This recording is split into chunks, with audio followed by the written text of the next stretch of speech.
buenos días. Se va a resolver el ejercicio 6 del parcial de transferencia de materia del curso académico 2021-2022. Se recomienda parar el vídeo y leer con atención esta primera parte del enunciado y esta segunda parte del enunciado, intentar hacer el problema y posteriormente ver su resolución. Aquí a la izquierda se ha hecho una recopilación de los datos que se nos dan en el enunciado, y es que tenemos una columna interna de forma cilíndrica con un radio de 10 centímetros, que pasada a metros son 0,1 metros, una altura de 10 metros y que contiene una humedad relativa del 15%, provocando que en sus inmediaciones haya ese valor de humedad relativa. Este será un dato para encontrar una de las condiciones límite del problema posteriormente. A continuación tenemos una columna externa con un diámetro de 25 metros, una altura de 10 metros y una humedad relativa de 100%. Tenemos que deducir que la humedad relativa es del 100%, aunque no se nos indique en el enunciado, ya que el agua líquida que resbala por la pared cuando el radio es de 12,5 metros está en equilibrio con el aire. Esto implica que el aire se sature de agua, y al saturarse la humedad relativa es del 100%, es decir, la presión parcial y la presión de vapor o de saturación, en este caso de interacción aire-agua, son iguales. Cabe destacar que el radio de 12,5 metros corresponde a el radio de la columna externa, ya que si el diámetro son 25 metros, el radio es la mitad. Luego también tenemos unos datos generales, que son que hay una presión de una atmósfera, una temperatura de 15 grados y el coeficiente de difusividad del agua en el aire es 0,247 centímetros cuadrados partido segundo. Como podéis ver, hemos pasado estos datos a otras unidades para usarlos más adelante a lo largo del problema. En el primer apartado se nos pide definir la humedad relativa usando para ello una expresión matemática. Tenemos que saber que la humedad relativa es igual a la presión parcial que ejerce el gas partido la presión de saturación a la temperatura del problema, que en este caso sería la presión de saturación a una temperatura de 15 grados por 100. Si sustituimos, como hemos dicho anteriormente, nos queda la fórmula de esta forma. La presión de saturación a una temperatura dada la podemos leer en esta tabla que se ha extraído del libro de Felder y Rousseau y que nos da el dato de la presión de vapor en función de la temperatura a la que estamos. Como estamos a una temperatura de 15 grados, la presión de saturación será 12,788. Por tanto, aquí aproximando pondremos que la presión de saturación a una temperatura de 15 grados es igual a 12,79 milímetros de mercurio. Otra alternativa habría sido utilizar la ecuación de Antoine para calcular la presión de saturación a esta temperatura. Haciendo los cálculos nos sale que a una humedad relativa del 15%, la presión parcial que ejerce el gas es de 255,88 pascales. Cabe destacar que, aunque en este apartado no se pide explícitamente averiguar la presión parcial cuando la humedad relativa del aire es del 15%, este cálculo se ha hecho ya que más adelante nos hará falta utilizar este valor. Cabe destacar que hay un vídeo de primero del grado en Ingeniería Química de la Universidad de Alicante que ayuda a repasar conceptos de presión. El título es Presión, aprende a utilizar correctamente la presión atmosférica, total, manométrica, parcial y de vapor, y el enlace para buscarlo es este que aparece aquí, siendo esta la miniatura del vídeo. Ahora se va a hacer el apartado B, en el que nos pregunta ¿para qué sirve la información que se da en el enunciado mediante la frase ignorar los posibles efectos del suelo y el techo en este proceso? Esta información sirve para que no tengamos en cuenta las perturbaciones que estos dos elementos introducen en el sistema, ya que NAR es independiente de la altura Z a la que analicemos la situación. Esto se puede escribir de esta forma en derivadas parciales, diciendo que la derivada parcial de NAR con respecto a Z es igual a 0. Esto quiere decir que el techo y el suelo no van a frenar ni a acelerar el proceso de transferencia de materia radial. En el siguiente apartado se nos pregunta qué condiciones límites se pueden usar para el caso de estudio. Las condiciones límite que vamos a utilizar son las siguientes. Y es que cuando el radio son 0,1 metros, que esto es lo que ocurre en la columna interna, la fracción molar de A en el gas es 0,002525. Para calcular la fracción molar tenemos que recordar que la fracción molar se puede obtener dividiendo la presión parcial con respecto a la presión total, siendo la presión parcial la que hemos averiguado en el apartado A y la presión total la que nos da el enunciado, que son 760 milímetros de mercurio. Luego, la segunda condición límite es que cuando el radio son 12,5 metros, es decir, el radio de la columna externa, la fracción molar de A es igual a 12,795, que esto es la presión parcial a una temperatura de 15 grados cuando ocurre la saturación, ya que la humedad relativa es del 100%, partido la presión total, que son 760 milímetros de mercurio. Esto nos da que la fracción molar de A, en este caso, son 0,016836. A continuación vamos a hacer el apartado E, ya que para hacer el apartado D nos hacen falta datos del apartado E. El apartado E nos pide calcular el flujo molar o másico y la densidad de flujo molar o másico del agua en este problema. Para ello, en primero vamos a ver qué tipo de coordenadas debemos poner en este sistema. Las coordenadas más adecuadas son las coordenadas cilíndricas. En cuanto al volumen de control, el volumen de control será la fase gaseosa que se encuentra entre la película líquida del cilindro exterior y la columna interior. Ahora se van a analizar los vectores de la densidad de flujo molar de A y B. La coordenada NAR es diferente de 0, ya que en la superficie de la columna interna la humedad relativa es del 15%, como bien sabemos. Este es un valor muy distinto al de la columna externa, que en su superficie el aire tiene una humedad relativa del 100%. Al haber dos valores distintos de humedad relativa aquí y aquí, habrá una fuerza impulsora, que será la diferencia entre la concentración de agua en el cilindro exterior y el cilindro interior, lo cual hará que la materia vaya de donde se encuentra más concentrada, que es en el cilindro exterior, hacia donde hay una menor concentración, que es en el cilindro interior. Esto no ocurre ni en el eje tecta ni en el eje Z. En el eje Z también sabemos que no ocurre por la respuesta que hemos dado en el apartado B. En cuanto a la densidad de flujo molar de B, sabemos que es 0 porque el aire no se disuelve en la película líquida, como se nos ha indicado en el enunciado. Ahora vamos a hacerle un balance molar al componente A. Para ello pondremos la ecuación general del balance molar y vamos a ver qué términos se simplifican. Este primer término se simplifica ya que estamos en estado estacionario. Estos dos términos también se simplifican ya que la densidad de flujo molar tanto en tecta como en zeta hemos visto anteriormente que eran igual a 0. Este término se simplifica ya que no hay reacción química, quedándonos por tanto esta expresión matemática. Ahora pasaremos el radio multiplicando y obtendremos esta otra expresión, mediante la cual sabemos que la multiplicación de R por la densidad de flujo molar de A en R es igual a una constante, ya que la derivada de una constante es igual a 0. Cabe destacar que este resultado nos servirá más adelante a lo largo del problema. Ahora vamos a aplicar la ley de Fick.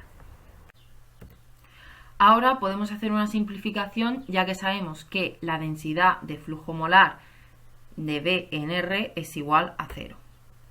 A continuación, haciendo las siguientes transformaciones matemáticas, obtenemos esta expresión, en la cual vamos a analizar cómo se puede desglosar el término densidad de flujo molar.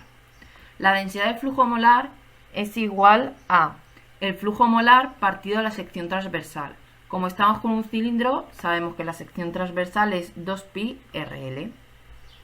Anteriormente hemos obtenido que la densidad de flujo molar por el radio es igual a una constante. Por tanto, por analogía, sabemos que el flujo molar partido 2pi L es igual a esta constante.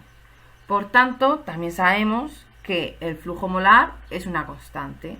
Esto nos servirá más adelante para saber que al ser constante esta variable la podemos sacar fuera de la integral.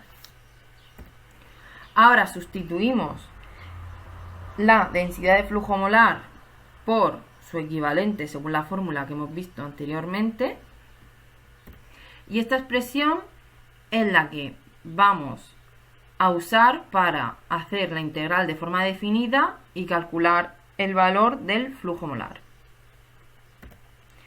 Le ponemos a la integral los límites de integración definidos, haciendo la integral desde R1, que es el radio de la columna interna, hasta R2, que es el radio de la columna externa, y desde la fracción molar de A en la columna interna, que es la fracción molar A1, hasta la fracción molar de la columna externa, que es la fracción molar A2.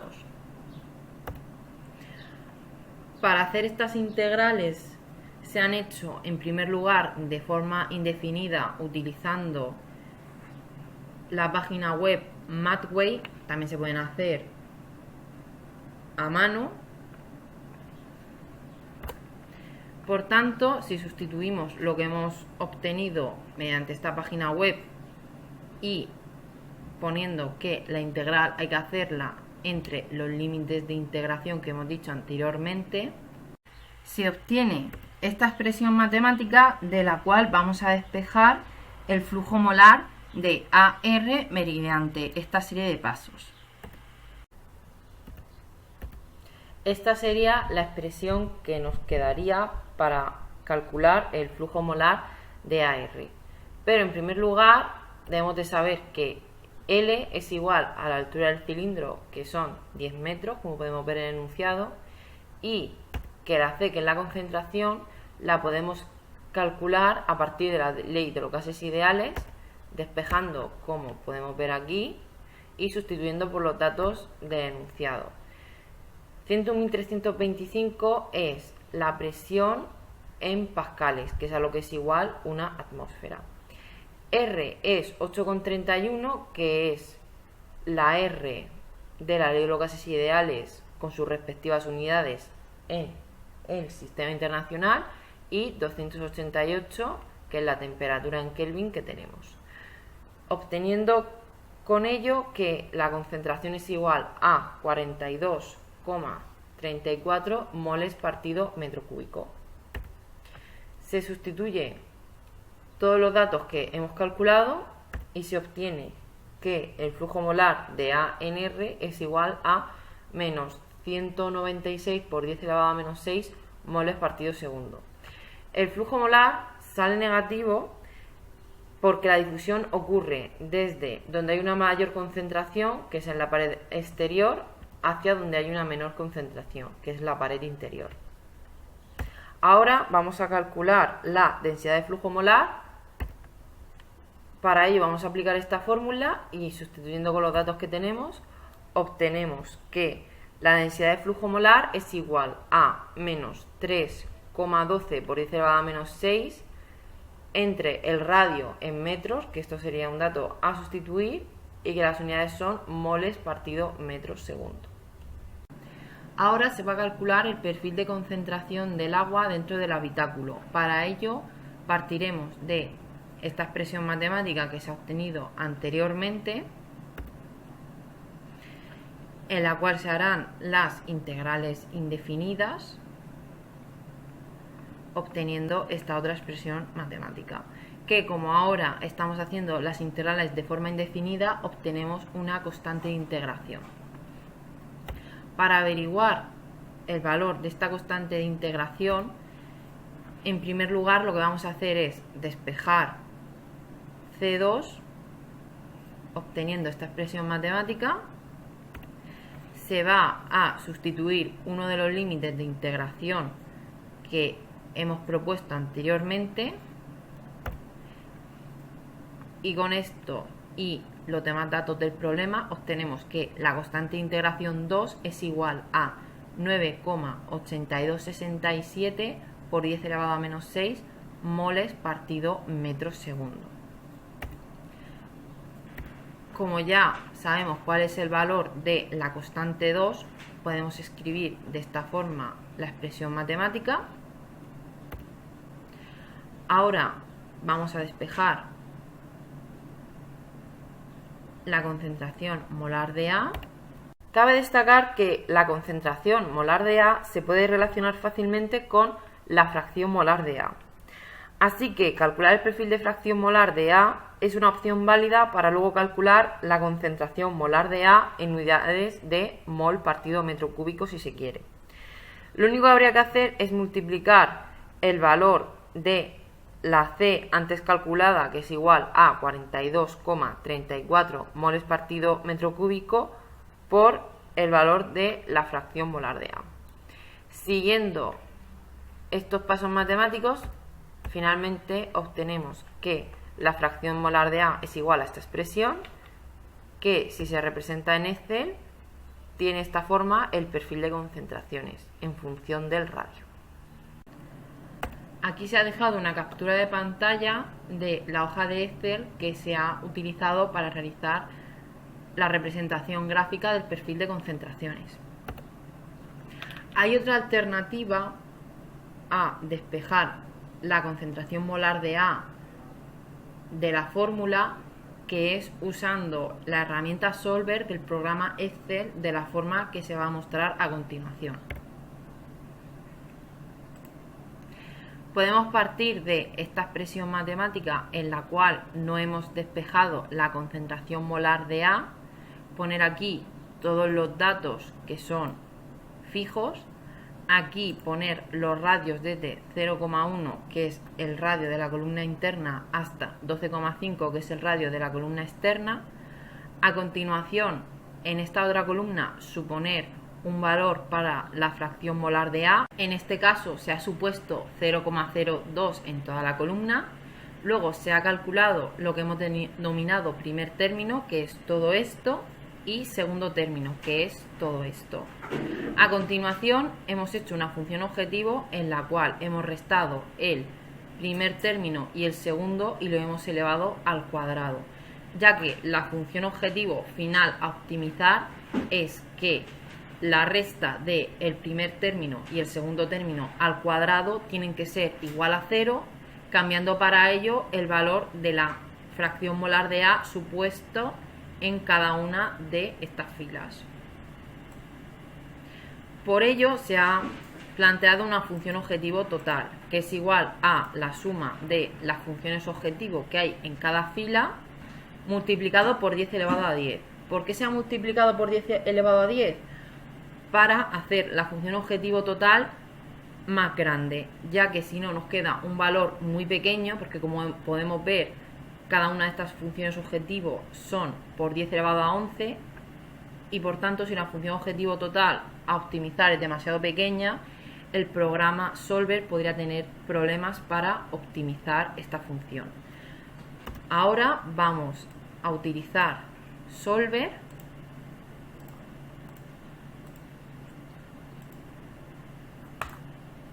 y le decimos que el objetivo es que esta casilla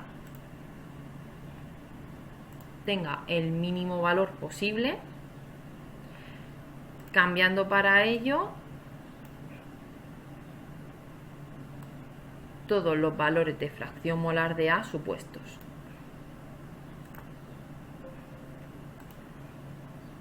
Como podemos ver, tras realizar la optimización matemática, aunque está muy penalizada la función objetivo total, se obtiene un valor muy pequeño, por 10 elevado a menos 10. Y aquí vemos que el perfil de concentraciones es prácticamente análogo, por no decir análogo totalmente, al obtenido tras despejar la fracción molar de A.